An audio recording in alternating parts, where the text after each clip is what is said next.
Merhaba hanımlar, kanalıma hoş geldiniz. Bugün sizlerle bu tarz çanta çarmı yapacağız. Bu anahtarlık da olabiliyor şöyle. Ben 2 tane model hazırladım. Makrame düğümüyle yapacağız bu çarmımızı. Şimdi malzemelerini göstereceğim. Şöyle polyester ya da pamuklu makrame ipi olabilir ama kalın olması gerekiyor. Böyle renkli ahşap boncuklar. Bir de elcik papağanı. Şu şekilde. Elcik papağanını sabitlemek için şöyle bir selobant, makas, çakmak, iğne, tığ. Şimdi videomu anlatmaya başlıyorum arkadaşlar.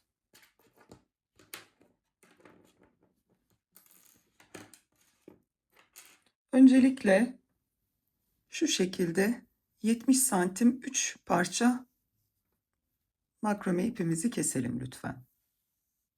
Uzunluğu 70 santim. 2'ye katlayıp yapacağız biz bu makrame ipimizi. Şöyle.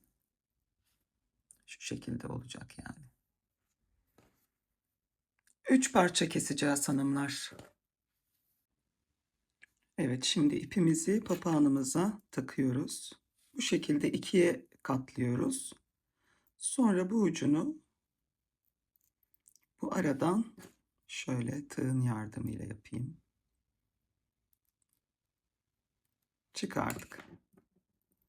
Sonra şu şekilde diğer sarkan ipimizi ilmeğin arasından geçirdik. Bunu sıkmayalım şimdi. Papağanı sabitleyeceğim ben. Onun için bir parça şöyle banta ihtiyacım var. Diğer 2 parçayı şöyle birleştirdik. Tam şu aradan geçiriyorum.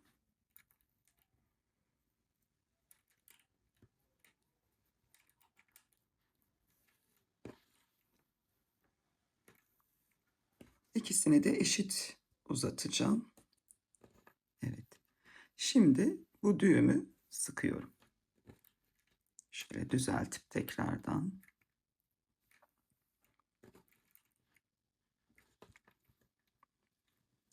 Papağanımız kaymadan papağanı tutarak. Evet. Şimdi buraya herhangi bir düğüm yapmadan boncuğumu takacağım.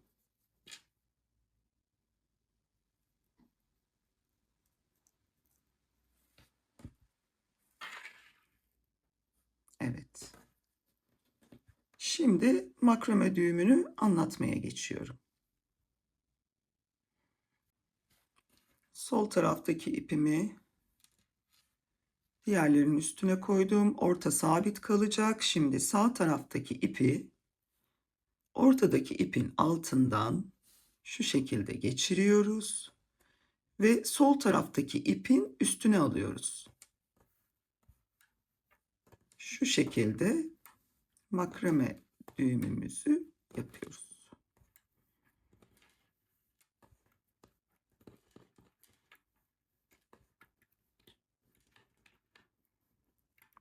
Sıkalım.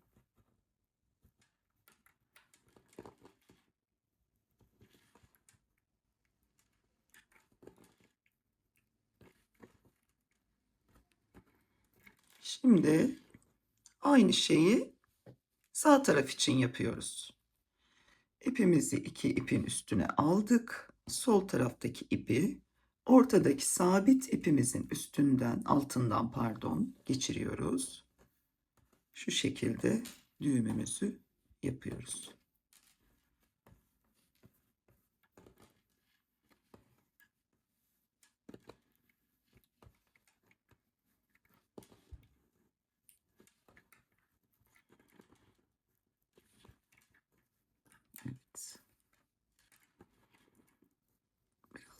sıktım ben. Tamam. Şimdi ortaya tekrar boncuğumuzu takalım. Ben yine kırmızı tonlarında gidiyorum.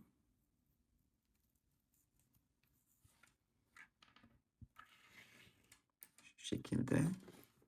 Şimdi tekrar şöyle düzeltelim. Sol taraftaki ipi diğer iplerin üstüne aldım. Sağ taraftaki ipi de ortadaki sabit ipin altından geçirip şu şekilde çıkardım. Şimdi tekrar şurayı tutalım.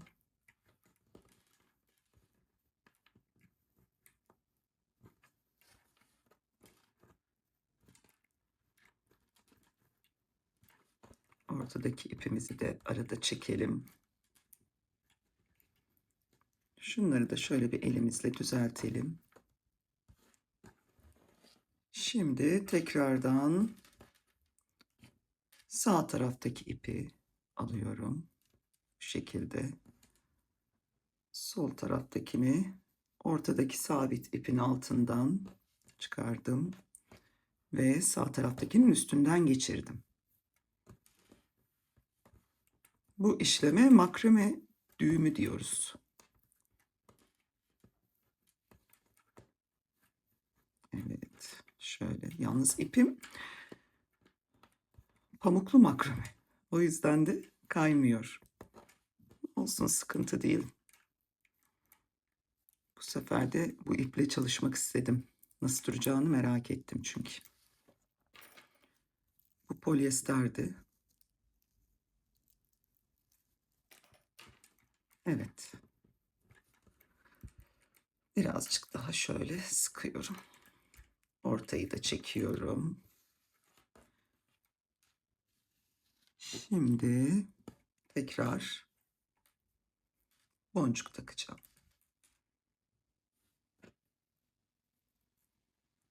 Devam ediyorum.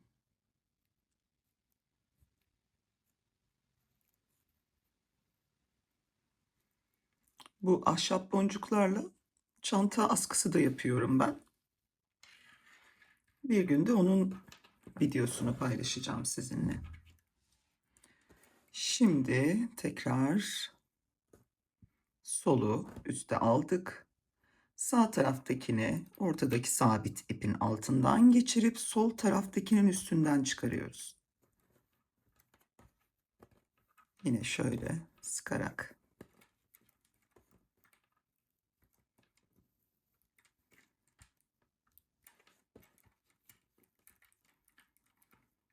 Tabii şu an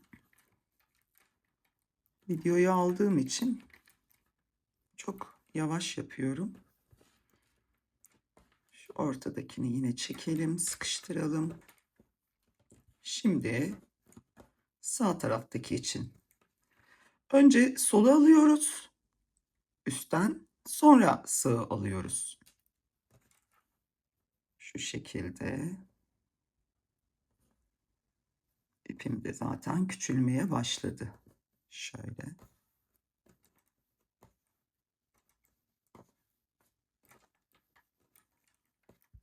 Evet. Sıkalım iyice.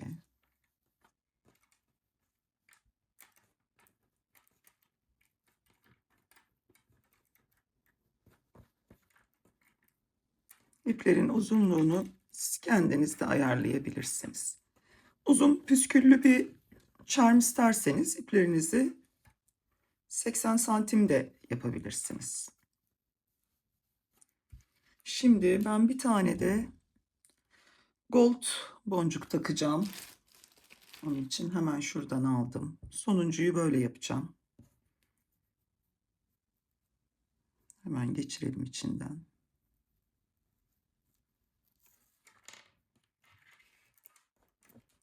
Şu şekilde iyice sıkalım. Evet. Şimdi yine solu aldım. Şöyle.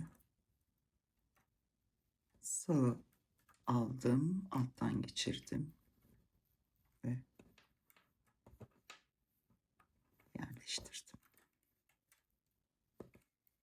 Bu en son boncuğumuz.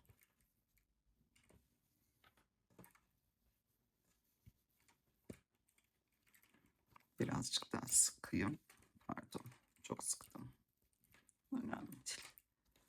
Şunu ortaya yerleştirelim. Şu ortayı bir çekelim yine. Evet. Evet. Şimdi bunu artık bu banttan çıkarıyorum.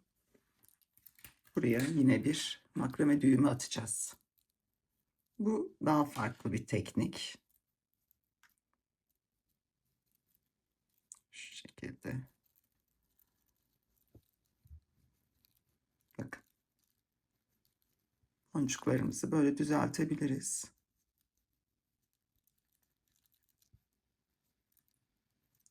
Şöyle.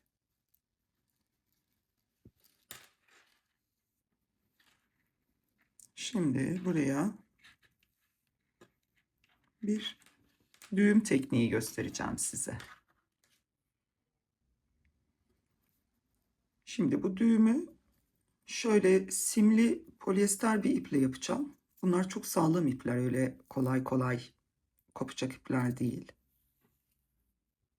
Bu ince iple. Neden? Çünkü rengi çok uyumlu. Lacivert ipimin içindeki simlerle. O yüzden böyle güzel bir görüntü olacağını düşünüyorum. Şimdi şuradan bir parça kestim. Şöyle. İnce bir ip olduğu için birkaç kat yapıyorum. Evet.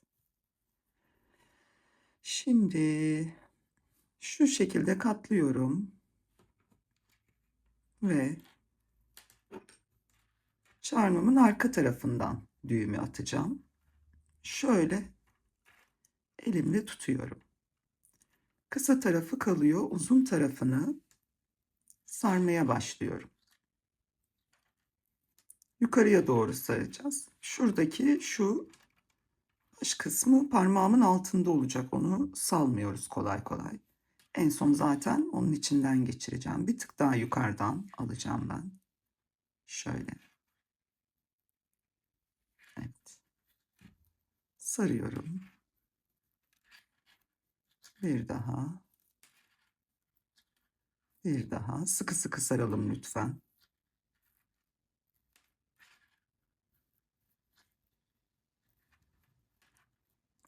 Son kez. Şimdi bu kalan ipimi buradaki halkanın içinden geçireceğim. Burada şimdi tığın yardımı gerekiyor bana. Şöyle. Çok da bırakmayalım elimizden. Alıp içinden birkaç kat yaptığım için tabii ki çok katlı olunca da sıkıntı oluyor. Şimdi diğer parçasını da alttan tutacağız. Şu şekilde. Bunu buraya sıkı sıkı çekiyoruz. Bakın. Yani görüntü bu olacak. Birazcık ittirelim şimdi bunu yukarı. İttirebildiğimiz kadar şöyle yapalım hatta. Evet. Bunu da iyice sıkıyorum. Evet. Şu şekilde.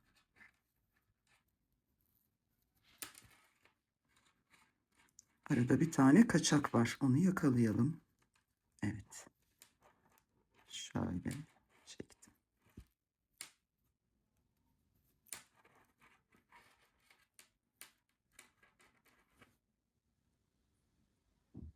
Şimdi bu iki ucu, bu arka kısma düğüm yapacağız. Şöyle bağlayalım. Sağlam olsun. İyice. Bir daha.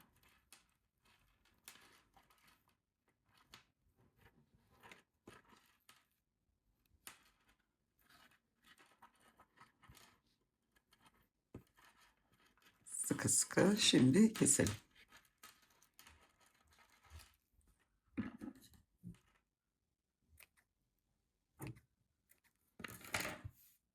bu ucu yakacağız.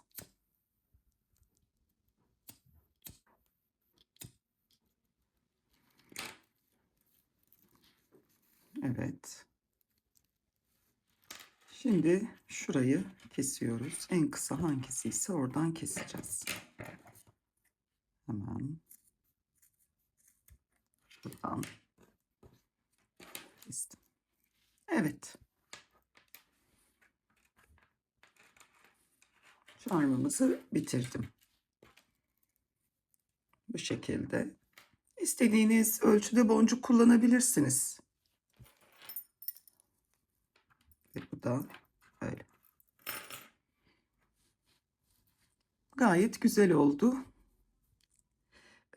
Yapmak isteyenlere kolay gelsin. Aklınıza takılan bir şey olursa yorumlara yazın lütfen. Yardımcı oluyorum. Kanalıma abone olup desteğinizi bekliyorum. Çok teşekkür ederim şimdiden ilginiz için. İyi günler diyorum, sevgiler.